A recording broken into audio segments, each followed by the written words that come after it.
Selamat pagi anak-anak, berjumpa lagi bersama Bapak di pembelajaran tematik ya. Hari ini kita akan belajar tema 3, subtema 1 ya. Pembelajaran 1, pembelajaran 2, dan pembelajaran 3. Namun sebelum kita mulai pelajaran pada kesempatan kali ini, marilah kita berdoa terlebih dahulu. Berdoa sesuai keyakinan masing-masing, berdoa mulai.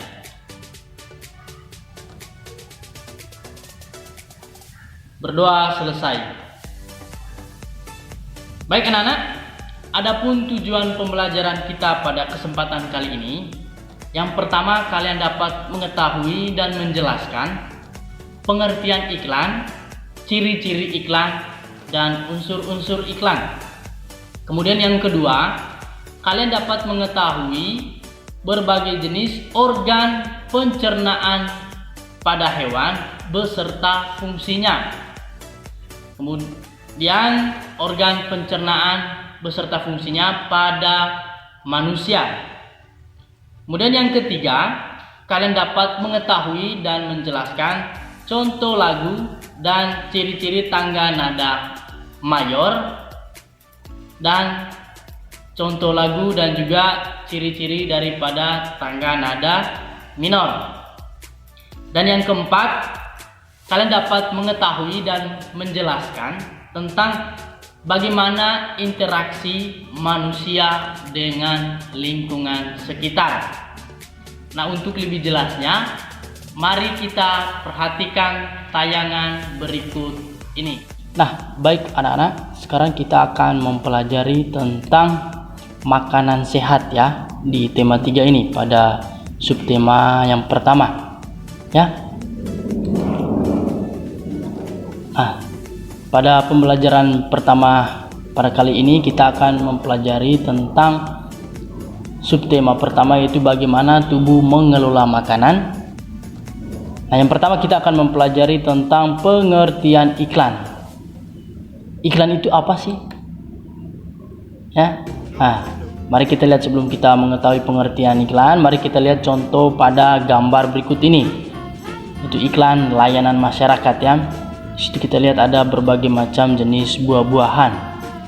Itu kalimat iklannya, mari jagalah kesehatan pencernaanmu dalam mengonsumsi buah dan sayuran. Ini salah satu jenis iklan layanan masyarakat. Lalu apa iklan itu sendiri? Nah, iklan merupakan suatu pesan tentang keunggulan suatu produk atau jasa yang dibuat seseorang atau perusahaan dan ditujukan kepada masyarakat. Nah, ini iklannya. Iklan itu menyampaikan sebuah pesan ya, keunggulan daripada sebuah produk ataupun jasa. Tentu di dalam iklan itu bertujuan untuk disampaikan kepada masyarakat. Ya, iklan. Dan iklan disajikan secara menarik dengan kata kunci dan gambar sesuai tujuan iklan. Ya, jadi itu iklan. Jadi iklan itu harus menarik supaya apa? Supaya bisa menarik perhatian khalayak ya. Kalau kita lihat pada gambar ini, lihat gambar buah-buahan ya, ada berbagai macam jenis buah-buahan. Nah, kemudian kita lihat tujuan iklan di samping agar masyarakat mau mengonsumsi buah dan sayuran demi kesehatan pencernaannya. Nah, ini tujuan iklan ya. Tujuan iklan itu sebenarnya mau menyampaikan pesan. Pesannya apa sih yang mau disampaikan dalam sebuah iklan itu? Nah, itu tujuannya. Tentunya pada iklan layanan masyarakat ini, kalau kita lihat pada gambar ini, tentu ini tujuannya itu menyampaikan agar masyarakat mengonsumsi buah dan sayurannya demi menjaga kesehatan pencernaan manusia. Nah, itu iklan. Kemudian kita lihat yang berikutnya, ciri-ciri bahasa pada iklan. Yang pertama mari kita lihat ya. Bahasa yang digunakan pada iklan bersifat persuasif atau mengajak. Ya, tentunya mengajak ya. Tujuannya agar masyarakat atau konsumen tertarik dengan pesan yang disampaikan iklan tersebut. Nah, itu ya, ciri-ciri iklan. Kemudian kita lihat ya ciri-ciri kalimat persuasif. Persuasif itu artinya mengajak ya. Sebagai berikut yang bersifat mengajak ya. Kemudian biasanya menggunakan kata-kata ajakan, ayo dan marilah ya. Kemudian ditulis secara menarik, dapat diberi rima agar orang-orang yang membaca atau mendengar akan selalu mengingatnya. Kalau kalian lihat pada iklan ada kata ajakan seperti ayo, marilah, ya itu merupakan salah satu bahasa-bahasa pada iklan yang bersifat persuasif atau mengajak ya. Ini ciri-ciri kalimat persuasif. Kemudian kita lihat unsur-unsur pada iklan. Apa saja sih unsur-unsur pada iklan tersebut? Iklan itu ya, mari kita lihat. Ya, unsur yang harus diperhatikan dalam membuat iklan yang efektif antara lain headline atau judul iklan. Tentu harus mempunyai judul. Ya, judul sebuah iklan harus dengan cepat menarik perhatian pembaca. Ya, tentu kalau kita membuat apapun, terutama dalam membuat iklan, pasti kita harus membuat judulnya, judul iklannya apa ya, biar tidak terkesan mengambang ya atau nggak jelas. Maka dibuatlah sebuah judul iklan. Kemudian yang kedua, subjudul ya, merupakan gambaran garis besar produk ya. Sudah judulnya, kemudian tulis juga subjudulnya. Nah, subjudul ini bertujuan untuk membuat ya gambaran besar atau garis besar daripada produk yang mau kita iklankan ya. Kemudian isinya ya, isi iklan biasanya ditulis dengan huruf yang lebih kecil daripada judul dan subjudul ya. Nah, isinya iklannya apa? Apa yang keunikan, keunggulan dari produk yang mau kita iklankan ini apa? Sampaikan pada isi daripada sebuah iklan ya. Kemudian yang keempat, visual yang menarik menggunakan foto atau gambar ya. Ini tadi berkaitan dengan penampilan gambar pada iklan, menarik atau belum menarik. Kalau belum menarik, kita buat yang semenarik mungkin agar para khalayak atau orang-orang bisa menarik ya, tertarik dengan iklan yang kita tawarkan. Kemudian nama dan alamat yang dapat dihubungi ya, ini harus jelas ya. Kita harus membuat namanya, kemudian alamatnya di mana. Misalnya kita membuat sebuah produk pada tayangan iklan, tentu kita sampaikan di situ alamat yang bisa kita hubungi di mana ya, untuk bisa mengambil produk tersebut kalau seandainya kita sudah tertarik dan mau membeli produk yang diiklankan tersebut. Nah, ini membantu pembaca mengenali pembuat iklan ya. Ini beberapa. Nah, baik anak-anak, sekarang kita akan mempelajari tentang organ pencernaan pada hewan dan fungsinya. Ya, jadi selain manusia, hewan juga mempunyai organ pencernaan. Namun pada hewan, tidak semua hewan itu memiliki kesamaan dalam organ pencernaannya. Ya, untuk itu mari kita lihat hewan yang pertama, yaitu hewan jenis serangga ya. Nah, ini organ-organ pencernaannya. Yang pertama yaitu mulut. Nah, di dalam mulut ini terjadi proses pencernaan makanan, di mana makanan akan dikunyah di mulut, dihancurkan ya. Dan makanan mulut ini berfungsi juga atau sebagai tempat masuknya makanan. Kemudian ketika makanan sudah dihancurkan, makanan tersebut akan ditelan ya, atau melewati esofagus. Ini ya, esofagus. Nah, di dalam esofagus atau kerongkongan ini tidak terjadi proses pencernaan. Kenapa? Karena esofagus itu sebagai tempat saluran saja ya, di mana makanan yang setelah dihancurkan lewati esofagus ini. Kemudian setelah esofagus, makanan akan sampai kepada tembolok ya. Tembolok itu sebagai tempat penyimpanan sementara makanan. Makanan yang sudah dihancurkan di mulut lewat esofagus kemudian sampai ke tembolok ya. Tembolok itu sebagai tempat penyimpanan sementara makanan. Kemudian yang ketiga, empedal ya. Empedal itu di kata lainnya itu lambung pengunyah. Di dalam empedal ini ya, makanan juga disimpan untuk dilumat dan dihancurkan di dalam empedal ini ya. Kalau kita lihat ini empedal ini. Ini makanan dihancurkan kembali di sini. Ya, setelah dihancurkan, makanan akan lanjut ke lambung ya. Akan masuk ke lambung. Nah, di dalam lambung ini makanan akan dicerna oleh enzim lalu masuk ke usus ya. Di sini makanan akan dicerna. Nah, setelah dari empedal, lambung pengunyah tadi masuk ke dalam lambung, kemudian dia akan dicerna oleh enzim. Setelah dicerna oleh enzim, dia masuk ke usus ya. Masuk ke usus. Nah, di dalam ususnya ini dia diserap, makanannya diserap ya.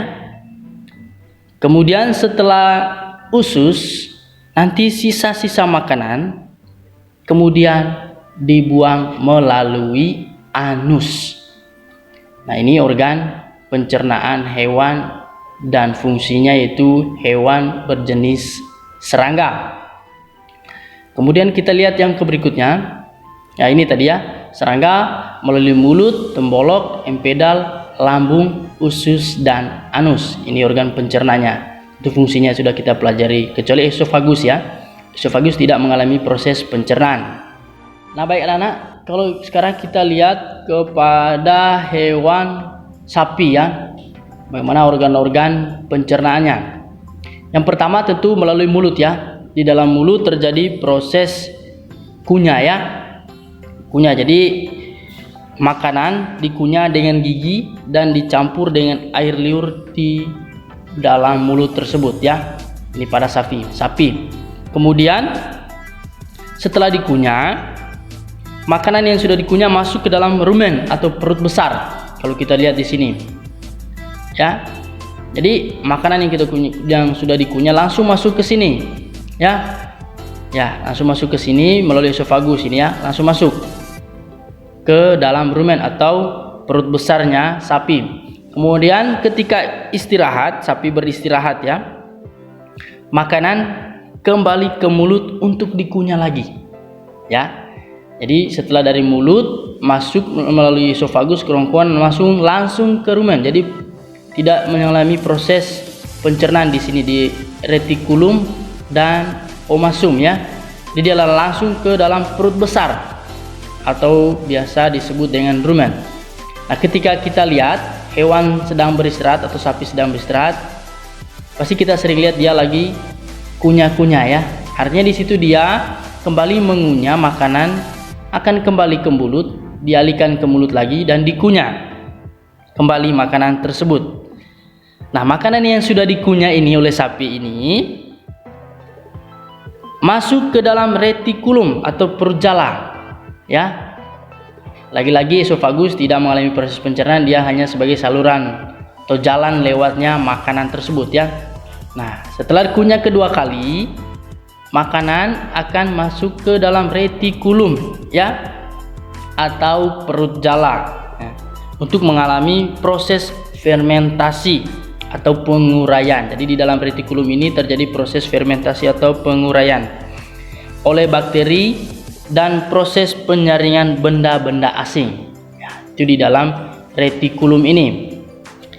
Kemudian makanan masuk ke dalam omasum. Setelah dari retikulum masuk ke dalam omasum ya.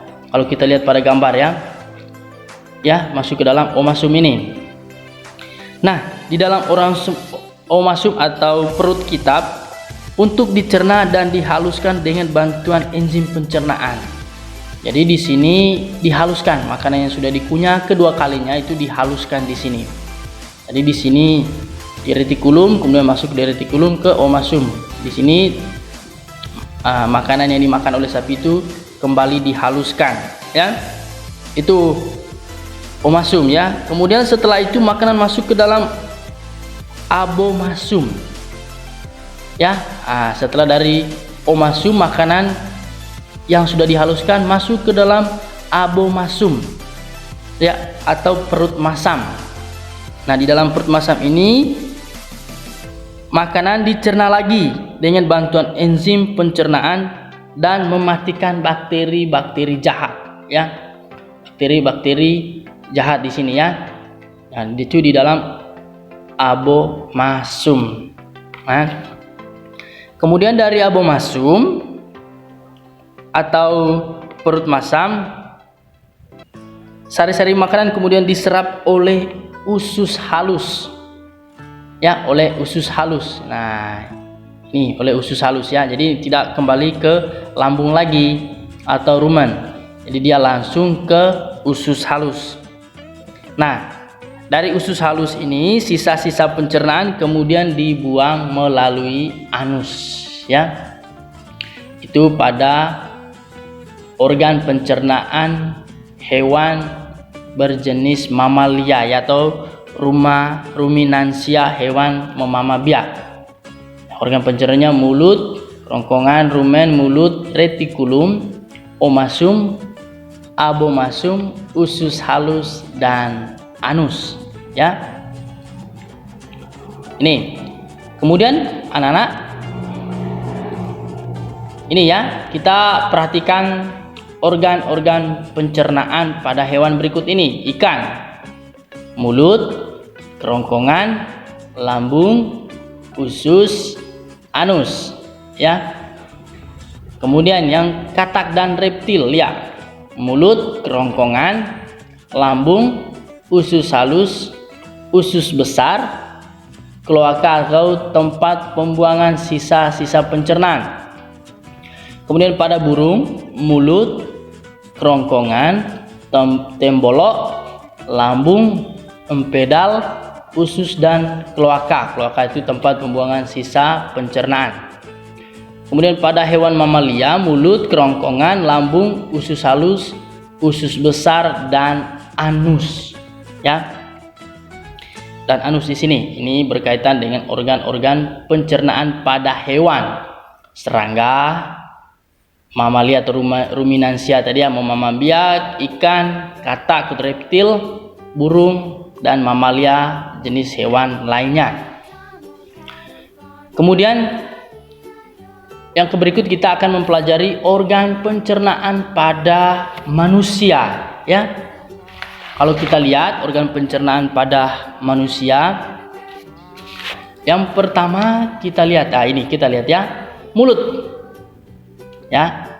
Ini jadi ketika kita mengunyah makanan itu terjadinya di dalam mulut, ya. Di dalam mulut ini makanan dihancurkan, ya.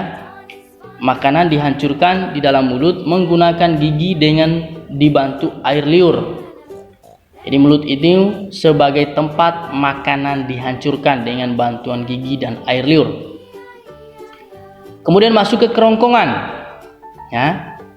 Nah, makanan yang sudah halus atau sudah kita kunyah akan didorong melewati kerongkongan masuk ke dalam lambung, ya. Kerongkongan itu saluran penghubung mulut dan lambung. Ini, ya, ini mulut, kerongkongan langsung ke lambung, ya. Kemudian yang ketiga lambung, ya, lambung tempat pencernaan makanan dengan bantuan enzim. Nah, di dalam lambung ini makanan yang sudah kita kunyah akan dicerna, ya. Jadi dalam lambung itu makanan dicerna menjadi bentuk sederhana dengan bantuan enzim. Nah, itu di dalam lambung. Kemudian setelah dilakukannya proses cerna makanannya dengan bantuan enzim ini, makanan akan berlanjut ke usus halus, ya. Makanan yang telah halus tersebut kemudian masuk ke dalam usus halus untuk diserap sari-sarinya.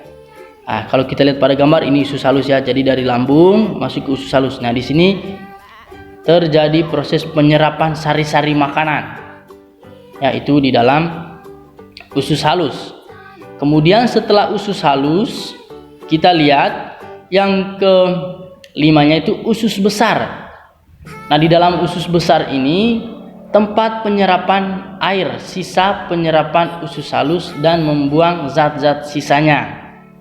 Ya, jadi di usus besar ini itu sisa penyerapan dari usus halus ya, kemudian masuk ke dalam usus besar untuk diserap airnya dan dibuang zat-zat sisanya. Jadi zat-zat sisa makanan yang sudah kita makan akan dibuang melalui usus besar ini. Nah, dari usus besar ini kemudian kita lihat anus. Nah, anus ini sebagai tempat saluran pembuangan sisa pencernaan. Ya, jadi pada anus ini sisa pencernaan kemudian dibuang melalui anus.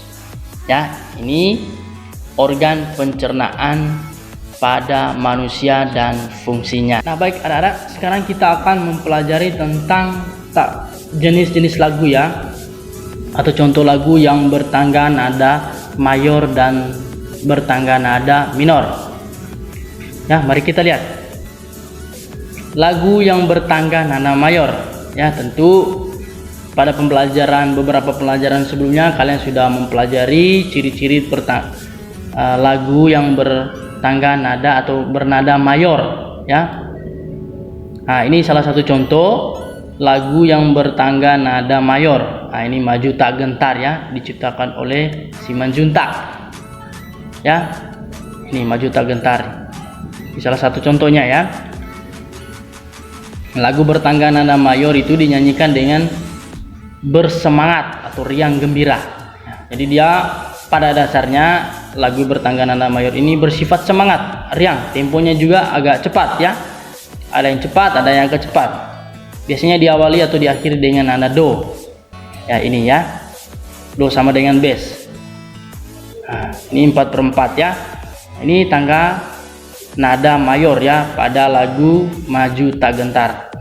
Kalau kita nyanyikan bersama ini Maju Tak Gentar ini dia cepat ya. Maju Tak Gentar. Nah, itu dia. Agak cepat ya dan bersifat semangat. Kemudian mari kita lihat contoh lagu yang bertangga nada minor. Nah, minor itu kebalikan dari mayor. Kalau mayor cepat, berarti minornya lambat.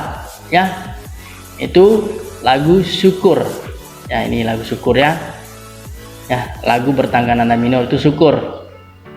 Nah, ini lagu bertangga nada minor ini dinyanyikan dengan tempo lambat dan sedih. Biasanya diawali dan diakhiri dengan nada la. C sama dengan la. Diciptakan oleh Mutahar ya. Nah, pada tangga nada minor ini dia bersifat sedih ya. Jadi kebalikan daripada lagu atau sifat dari lagu yang bertangga nada mayor.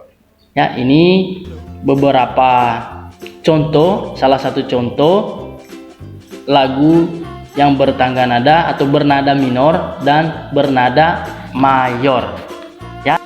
Nah, baik anak-anak, sekarang kita akan mempelajari tentang interaksi manusia dengan lingkungan sekitar kita ya. Yang pertama kita ketahui dulu apa itu interaksi sosial. Nah, interaksi sosial adalah hubungan sosial yang terjadi antara satu individu dengan individu lain, individu dengan kelompok, dan kelompok dengan kelompok. Nah, jadi dalam interaksi sosial itu ada tiga ya, ada tiga jenis. Yang pertama interaksi antara dua pribadi, itu yang disebut dengan individu. Kemudian individu dengan kelompok, jadi satu orang dan beberapa orang, lebih dari satu orang ya. Kemudian kelompok dengan kelompok ya. Nah, kelompok dengan kelompok ini itu mencakup hal yang lebih besar lagi. Ini bisa contohnya, salah satu contohnya itu adalah diskusi. Di dalam diskusi itu terjadi antara kelompok dengan kelompok. Nah, individu dengan kelompok ini itu misalnya Pak Guru dengan anak-anak ketika menjelaskan materi ya di dalam sebuah kelas. Nah, itu terjadi interaksi antara individu dengan kelompok. Ya. Itu interaksi sosial. Nah, sekarang kita lihat bagaimana interaksi manusia dengan lingkungan sekitar. Kalau kita lihat pada gambar ini, nelayan berinteraksi dengan lingkungan saat melaut. Nah, lingkungannya nelayan itu pasti di laut, ya. Tentu, itu kita ketahui di situ. Nah, interaksinya dia di situ, ya interaksi tidak berarti dalam konteks ini ada komunikasi. Nah, jadi bagaimana hubungan kita dengan laut, atau dalam hal ini contohnya tadi nelayan. Jadi interaksi itu tidak selamanya itu komunikasi, berbicara, ya. Jadi ketika kita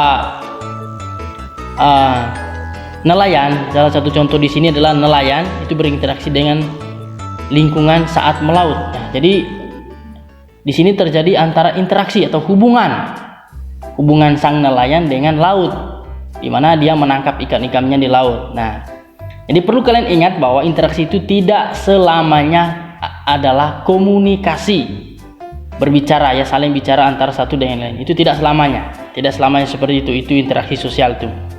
Nah, dalam konteks ini kita berbicara tentang interaksi manusia dengan lingkungan. Salah satu contohnya adalah nelayan dengan lingkungan saat dia melaut. Nah, hubungan timbal balik dan saling mempengaruhi harus terjadi dalam suatu interaksi sosial.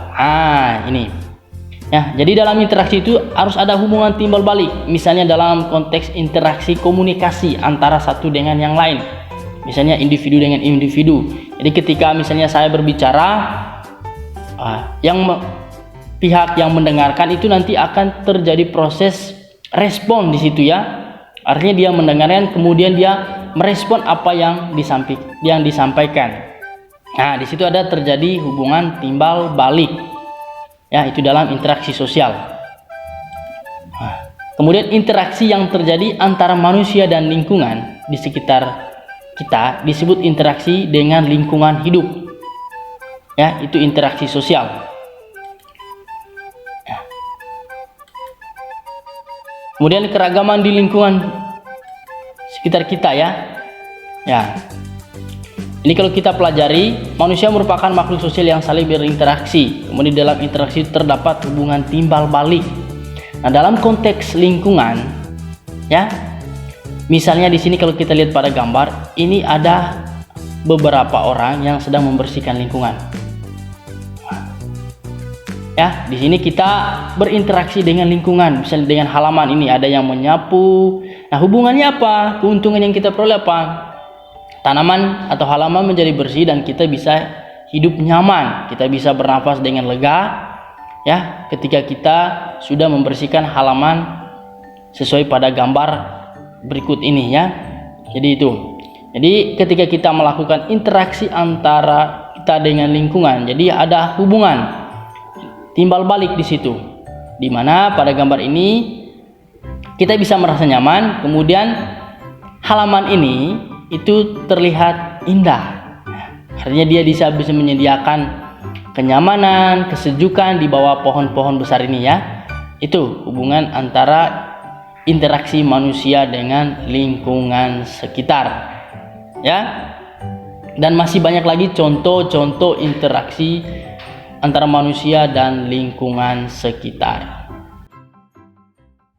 Baik anak-anak, demikian pembelajaran kita pada kesempatan kali ini, ya. Bapak mau bertanya, bagaimana perasaan kalian? Menyenangkan, bukan? Nah, sebelum kita mengakhiri pembelajaran pada kesempatan kali ini, marilah kita simpulkan secara bersama-sama terkait materi yang sudah kita pelajari. Yang pertama tadi kita sudah ketahui tentang pengertian iklan. Ada tujuan iklan tadi yang disampaikan kepada masyarakat tadi, ya. Kemudian ada unsur-unsur iklan. Di dalam unsur-unsur iklan kita sudah pelajari tentang bagaimana iklan itu dibuat agar menarik, kemudian harus mempunyai judul dan lain sebagainya.